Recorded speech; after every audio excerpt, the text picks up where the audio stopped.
जय श्री कृष्णा मित्रों, मैं आज आप सबको संपूर्ण भागवत गीता सुनाने जा रहा हूँ। मैं आप सबको क्रमशः प्रत्येक दिन एक अध्याय सुनाऊंगा। मैं आप सबको सभी श्लोकों का हिंदी में अर्थ और अनुवाद सहित बताऊंगा। मैं आज से इसे हिंदी में बताने जा रहा हूँ, जिससे आप सबको आसानी से समझ में आ जाए और आप सबको इसका लाभ प्राप्त हो। और आप सबको संस्कृत में भी चाहिए तो आप सब कमेंट करके बताना। मैं अध्याय 2 से इसे संस्कृत में भी बताऊंगा। मैं इसे हिंदी में इसलिए बता रहा हूँ कि बहुत लोगों को संस्कृत समझने में दिक्कत होती है और इससे समय का भी बचत होगा, जिससे मैं आप सबको कम समय में ज़्यादा बताने का कोशिश करूँगा। मित्रों, भागवत गीता के प्रथम अध्याय में इसमें अर्जुन विषाद योग और इसमें दोनों सेनाओं के प्रधान सूरवीरों और अन्य महान वीरों का वर्णन है। श्रीमद् भागवत गीता हिंदुओं के पवित्रतम ग्रंथों में से एक है। महाभारत के अनुसार कुरुक्षेत्र युद्ध में भगवान श्री कृष्ण ने गीता का संदेश अर्जुन को सुनाया था। यह महाभारत के भीष्म पर्व के अंतर्गत दिया गया एक उपनिषद है। भागवत गीता में एकेश्वरवाद, कर्म योग, ज्ञान योग, भक्ति योग की बहुत सुंदर ढंग से चर्चा हुई है। श्रीमद् भागवत गीता की पृष्ठभूमि महाभारत का युद्ध है। जिस प्रकार एक समान मनुष्य अपने जीवन की समस्याओं में उलझकर किंग कर्तव्य विमूढ़ हो जाता है और जीवन की समस्याओं से लड़ने की बजाय उससे भागने का मन बना लेता है, उसी प्रकार अर्जुन, जो महाभारत के महान नायक थे, अपने सामने आने वाली समस्याओं से भयभीत होकर जीवन और क्षत्रिय धर्म से निराश हो गए थे। अर्जुन की तरह ही हम सभी कभी न कभी अनिश्चय की स्थिति में या तो हताश हो जाते हैं या फिर अपनी समस्याओं से विचलित होकर भाग खड़े होते हैं। भारतवर्ष के ऋषियों ने जिस ज्ञान को आत्मसात किया उसे उन्होंने वेदों का नाम दिया। इन्हीं वेदों का अंतिम भाग उपनिषद कहलाता है। मानव जीवन के विशेषता मानव को प्राप्त बौद्धिक शक्ति और उपनिषदों में निहित ज्ञान मानव की बौद्धिकता की उच्चतम अवस्था होती है। अपितु बुद्धि की सीमाओं के परे मनुष्य क्या अनुभव कर सकता है, उसकी एक झलक भी दिखा देता है। वही गीता में आपको देखने को मिलता है। श्रीमद् भागवत गीता वर्तमान में धर्म से ज्यादा जीवन के प्रति अपने दार्शनिक दृष्टिकोणों को लेकर भारत में नहीं विदेशों में भी लोगों का ध्यान अपनी ओर आकर्षित कर रहा है। मित्रों, गीता को श्रद्धापूर्वक, विश्वासपूर्वक और ध्यान से सुना जाए और इसको अपने जीवन में इसका अनुसरण किया जाए तो निश्चय ही इसका लाभ आपके जीवन में मिलेगा। आइए अब हम गीता का प्रथम अध्याय शुरू करते हैं। धृतराष्ट्रवाच धर्मक्षेत्रे कुरुक्षेत्रे समवेतायुत्सव मामकाः पांडवाश्चैव किम कुर्वत संजय। धृतराष्ट्र बोले, हे संजय, धर्म भूमि कुरुक्षेत्र में एकत्रित युद्ध की इच्छा वाले मेरे और पांडव के पुत्रों ने क्या किया।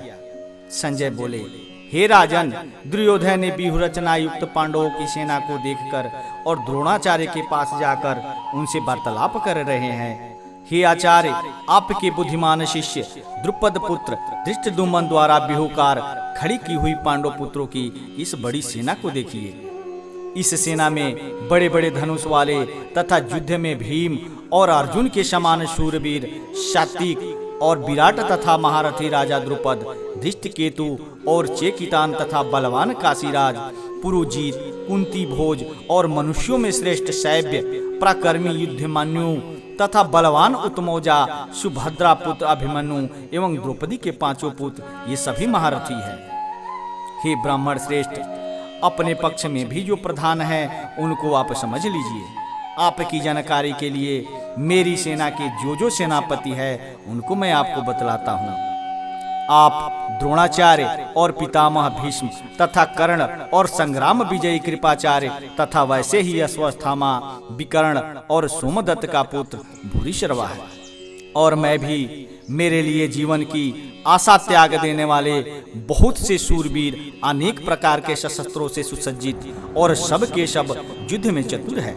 भीष्म पितामह द्वारा रक्षित हमारी वह सेना सब प्रकार से अजय है और भीम द्वारा रक्षित इन लोगों की यह सेना जीतने में सुगम है। इसलिए सब मोर्चों पर अपनी अपनी जगह स्थित रहते हुए आप लोग सभी निसंदेह पितामह की सब ओर से रक्षा करें। कौरव में वृद्ध बड़े प्रतापी पितामह भीष्म ने उस दुर्योधन के हृदय में हर्ष उत्पन्न करते हुए उच्च स्वर से सिंहनाद की दहाड़ के समान गर्ज कर शंख बजाया। इसके पश्चात शंख और नगाड़े तथा ढोल और मृदंग और नरसिंहे आदि बजे एक साथ ही बज उठे। उनका वह शब्द बड़ा भयंकर हुआ। इसके अनंतर सफेद घोड़ों से युक्त उत्तम रथ में बैठे हुए श्री कृष्ण महाराज और अर्जुन ने भी अलौकिक शंख बजाए। श्री कृष्ण महाराज ने पांचजन्य नामक, अर्जुन ने देवदत्त नामक और भयानक कर्म वाले भीमसेन ने पौंड्रक नामक महाशंख बजाया। कुंती पुत्र राजा युधिष्ठिर ने अनंत विजय नामक और नकुल तथा सहदेव ने सुघोष और मणिपुष्पक नामक शंख बजाए। श्रेष्ठ धनुष वाले काशीराज और महारथी शिखंडी एवं धृष्टद्युम्न तथा राजा विराट और अजय सात्विक राजा द्रुपद एवं द्रौपदी के पांचों पुत्र और बड़ी भुजाओं वाले सुभद्रा पुत्र अभिमन्यु, इन सभी ने हे राजन सब ओर से अलग अलग शंख बजाए हैं। और उसका भयानक शब्द ने आकाश और पृथ्वी को भी गुजाते हुए धृतराष्ट्र के अर्थात आपके पक्ष वालों के हृदय को विदीर्ण कर दिए है। हे राजन, इसके बाद कपिध्वज अर्जुन ने मोर्चा बांधकर डटे हुए धृतराष्ट्र संबंधियों को देखकर उस सशस्त्र चलाने की तैयारी के समय धनुष उठाकर ऋषिकेश श्री कृष्ण महाराज से यह वचन कहा, हे अच्युत, मेरे रथ के दोनों सेनाओं के बीच में खड़ा कीजिए। और जब तक कि मैं युद्ध क्षेत्र में डटे हुए युद्ध के अभिलाषी इन विपक्षी योद्धाओं को भली प्रकार से देख न लूं कि इस युद्ध रूपी व्यापार में मुझे किन किन के साथ युद्ध करना होगा, तब तक उसे हमारे रथ को वहीं पे खड़ा रखिए।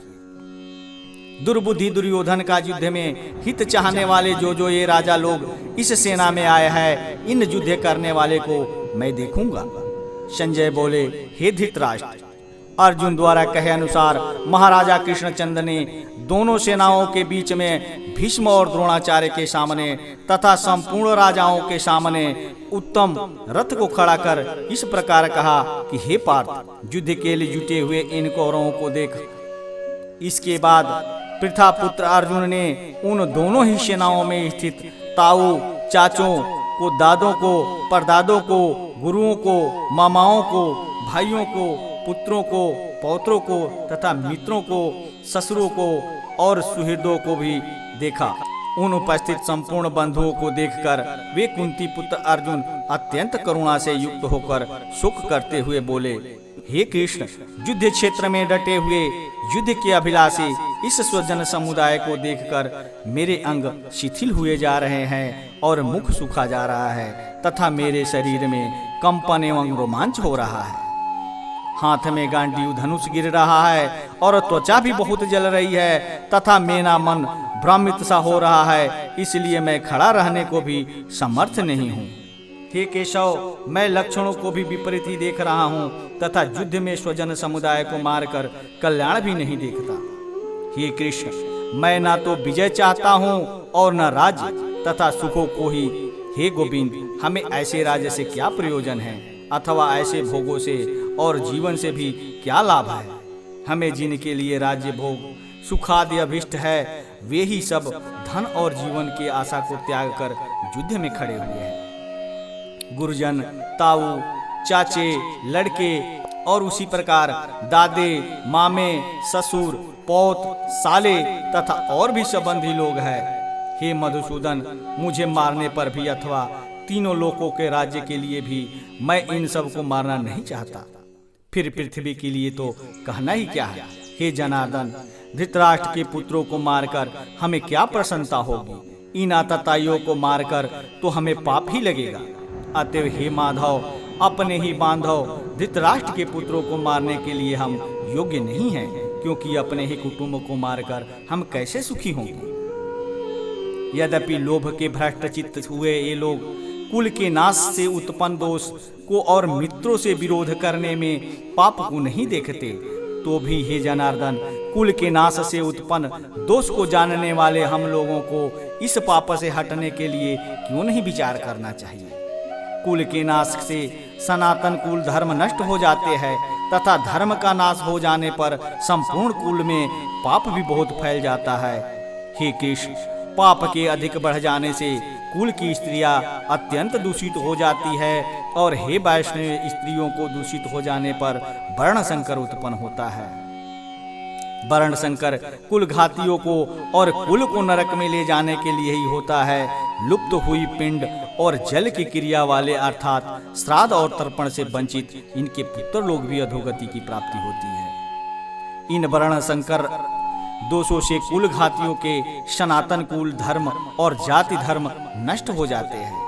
हे जनार्दन, जिनका कुल धर्म नष्ट हो गया है ऐसे मनुष्यों का अनिश्चित काल तक नरक में वास होता है, ऐसा हम सुनते आए हैं। हाँ, शोक हम लोग बुद्धिमान होकर भी महान पाप करने को तैयार हो गए हैं, जो राज्य और सुख के लोभ से स्वजनों को मारने के लिए उद्यत हो गए हैं। यदि मुझ शस्त्र रहित एवं सम्मान न करने वाले को शस्त्र हाथ में लिए हुए धृतराष्ट्र के पुत्र रण में मार डाले तो वह मारना भी मेरे लिए अधिक कल्याणकार होगा।